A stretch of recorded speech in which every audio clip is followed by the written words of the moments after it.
aquela que te presenteia com os mínimos detalhes. Ah, com essa eu brinquei. Brinquei principalmente porque ela não reconhecia a minha liberdade.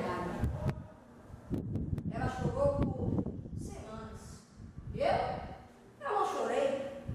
Não chorei com mulher nenhuma. Por quê? Porque homem não chora. Esse era eu, há exatamente uma semana. Foi quando eu a conheci. Mulher linda, maravilhosa. Conheci numa noite de chuva e ela me disse sim. Fiz por ela o que não fiz por mulher nenhuma.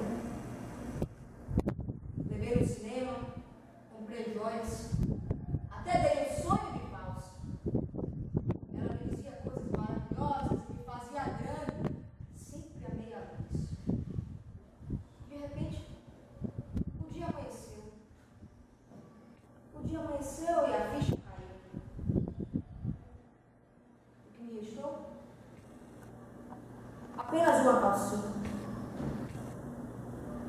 Aí eu